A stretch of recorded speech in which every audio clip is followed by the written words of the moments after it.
Hello दोस्तों, नमस्कार। मैं रूबी मिश्रा और आज हम बात करेंगे अपराजिता पर। क्या है अपराजिता अमेंडमेंट बिल?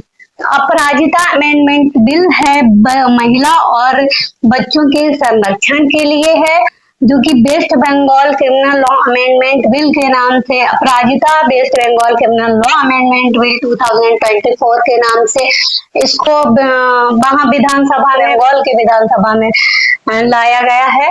और क्या है ये, इसमें क्या चेंजेस आएंगे इस बिल के आने से?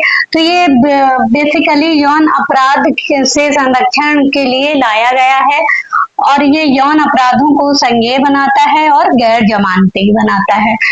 इसका संबंध है दुष्कर्म से। जैसा कि आपको पता ही लगा होगा कि यौन अपराध में दुष्कर्म ही होता है। दुष्कर्म और हत्या से संबंधित है, सामूहिक दुष्कर्म से संबंधित है, दुष्कर्म की पुनरावृत्ति की जाए मतलब दोबारा किया जाए उससे संबंधित है।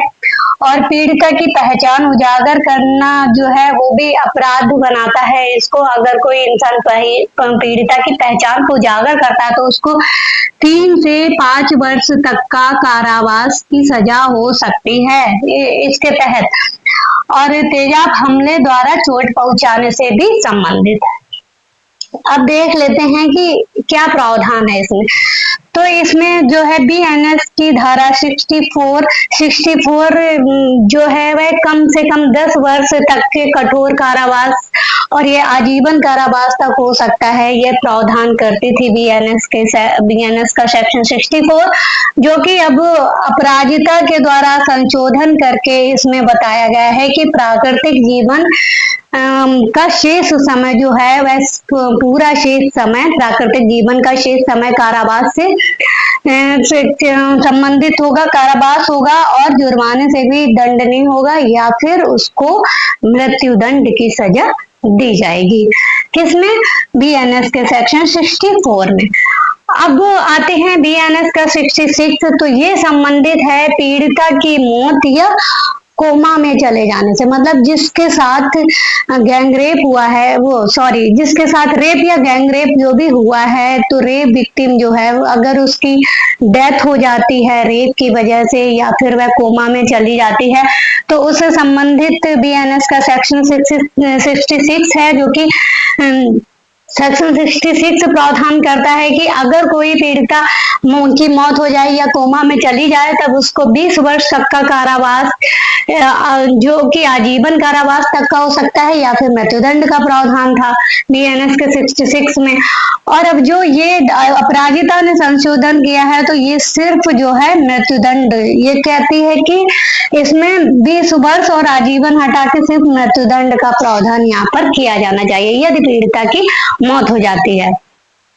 और एक बात, अगर पीड़िता की मौत हो जाए जहां पर या फिर वह कोमा में चली जाए, तो उसमें ये भी इस अपराजिता में बताया गया है कि ऐसा होने पर 10 दिनों के अंदर दोषी को फांसी की सजा मिल जानी चाहिए।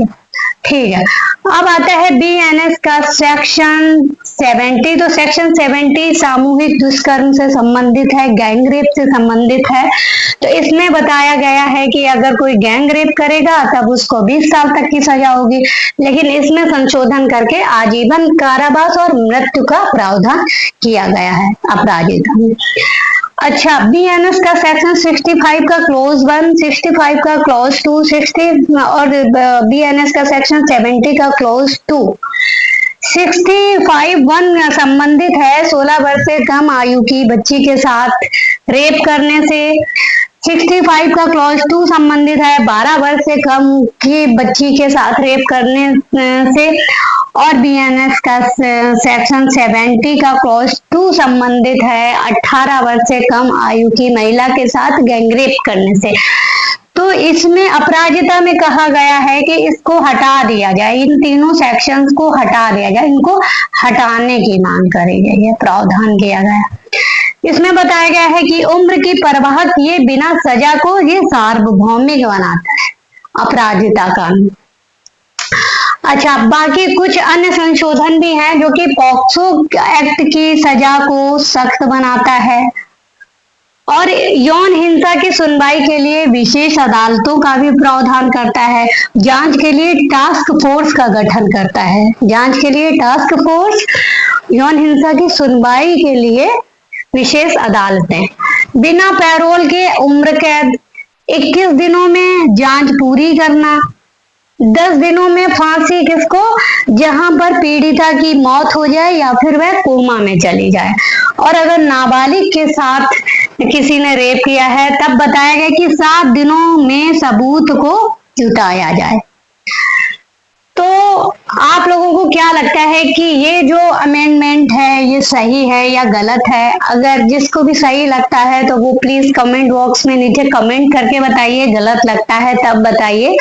और ऐसे ही जानकारी के लिए आप हमारे साथ जुड़े रहिए, हमारे चैनल को सब्सक्राइब कीजिए, वीडियो को लाइक कीजिए, कमेंट्स कीजिए और वीडियो शेयर कीजिए ताकि ये जानकारी हर किसी के तक पहुंचे।